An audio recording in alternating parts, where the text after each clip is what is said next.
PB-nya tinggi ya. Kalian pernah mengalami hal seperti itu atau menjumpai hal-hal seperti itu? Mari kita simak video kali ini. Wabarakatuh. Perkenalkan, saya Irawan Prasetya dari Prodi Teknik Kimia Institut Teknologi Aditama Surabaya. Di video kali ini, kita akan belajar bersama-sama mengenai manfaat sekam padi untuk adsorben limbah PB12. Di sini ada 6 hal yang akan kita pelajari bersama. Apa saja? Yang pertama, apa itu PB12? Bahaya PB12 itu apa saja? Cara mengurangi limbah PB12 itu apa saja? Bahan alam untuk adsorben PB12 itu apa saja? Komponen bahan alam yang digunakan itu apa saja? Dan cara membuat adsorbennya. Kita mulai. Yang pertama adalah apa itu PB12? PB12 atau yang biasa kita sebut sebagai timbal termasuk dalam kategori logam berat yang sangat beracun dan berbahaya bagi makhluk hidup.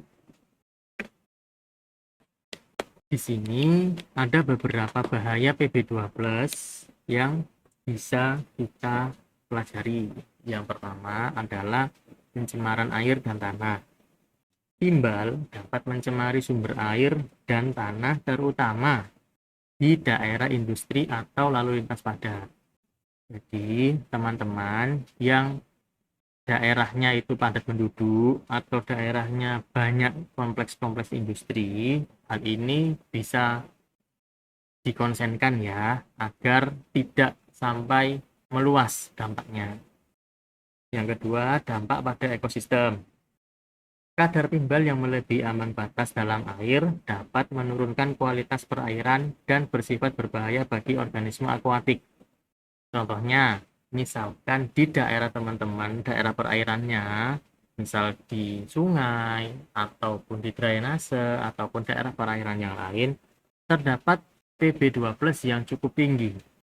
Nah, dari kandungan PB12 yang cukup tinggi ini tadi, dia akan menurunkan kualitas perairan tersebut dan juga berbahaya bagi organisme akuatik, contohnya ikan, tumbuhan air, dan lain sebagainya. Lebih buruknya lagi, ketika ikan atau hewan-hewan air yang kita makan mengandung PB12, jika akumulasi timbal yang dapat kita tampung ini sudah berlebih, itu bisa menyebabkan kerusakan ginjal kronis dalam dosis tertentu yang tidak berbahaya, juga bisa mengganggu saluran pencernaan. Bagaimana sih cara mengurangi limbah PB12? Yang pertama, selain dari pengawasan ketat terhadap pembuangan limbah, cara mengurangi kandungan limbahnya adalah dengan proses adsorpsi. Adsorpsi sendiri adalah proses menempelnya atom atau ion molekul, entah itu dari gas, cairan, atau zat terlarut pada permukaan suatu zat padat atau cair. Zat padat atau cair yang berfungsi menyerap tadi itu kita sebut sebagai adsorben. Bagaimana sih atau mungkin apa saja ya bahan untuk dipakai adsorben? Ini ada 3 bahan yang bisa dipergunakan untuk adsorben. Yang pertama, tumbuhan. Limbah-limbah dari tumbuhan seperti ampas tebu, sekam padi, kulit pisang, tempurung kelapa bisa diolah menjadi karbon aktif untuk menyerap polutan seperti logam berat dan pewarna. Untuk tumbuhan air seperti eceng gondok dan alga juga memiliki kemampuan yang sama. Yang kedua adalah bahan mineral. Mineral alam yang biasa kita sebut sebagai zeolit itu sudah tersedia secara alami dan banyak sekali di alam. Namun hal ini harus perlu proses penambangan ya teman-teman. Yang ketiga adalah limbah krustasea atau yang biasa kita makan adalah kepiting dan udang. Itu bisa dimanfaatkan kandungan kitin dan kitosannya yang berfungsi sebagai biosorben. Komponen apa saja sih yang digunakan sebagai adsorben? Yang pertama, kalau untuk tumbuhan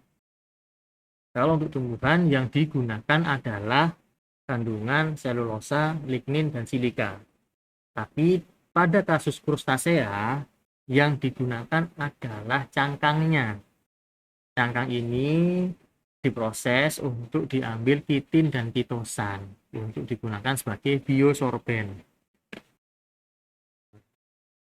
Kita akan belajar bersama tentang salah satu bahan alam yang digunakan untuk adsorben, yaitu sekam padi. Kenapa kita belajar tentang sekam padi? Karena di Indonesia, sekam padi ini sangat melimpah. Makanan pokok orang Indonesia adalah nasi, dan itu berasal dari padi. Sehingga dia akan terus diperbarui. Dari kandungan padi yang digunakan sebagai adsorben adalah yang pertama, selulosa, lignin, dan hemiselulosa. Yang kedua, silikon dioksida atau biasa kita sebut sebagai silika. Yang ketiga adalah karbon. Selulosa, lignin, dan hemiselulosa adalah komponen organik utama yang menyusun sekam padi dan menjadi dasar untuk membuat adsorben. Jadi selulosa, lignin, dan hemiselulosa adalah pondasi untuk membuat adsorben seperti karbon aktif. Sedangkan yang silika itu menjadi alasan utama kemampuan absorpsinya. Semakin tinggi kandungan silikanya, maka kemampuan absorpsinya juga semakin besar. Sedangkan untuk karbon itu digunakan sebagai wadah penyerap polutan atau wadah penyerap dari timbalnya. Sehingga silika adalah kemampuan menyerapnya, sedangkan karbon adalah wadahnya. Seberapa banyak sih dia bisa menampung kandungan timbal yang bisa diserap.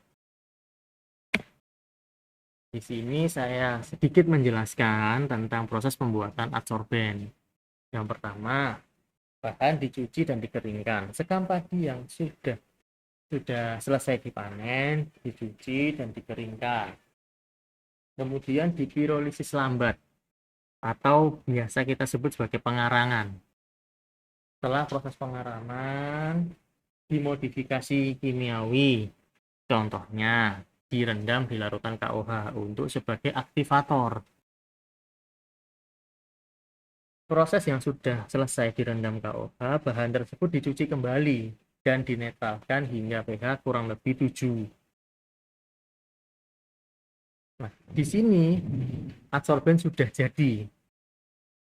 Adsorben dari limbah sekam padi ini sudah jadi dan siap diaplikasikan dan dikontakkan dengan air limbah. Hingga harapannya kandungan Pb2+ dalam air limbah tersebut bisa berkurang. Di kesimpulan penjelasan kali ini bahwa bahan alam itu ternyata bisa loh digunakan sebagai adsorben Pb2+. Selain yang pertama nih, biayanya rendah.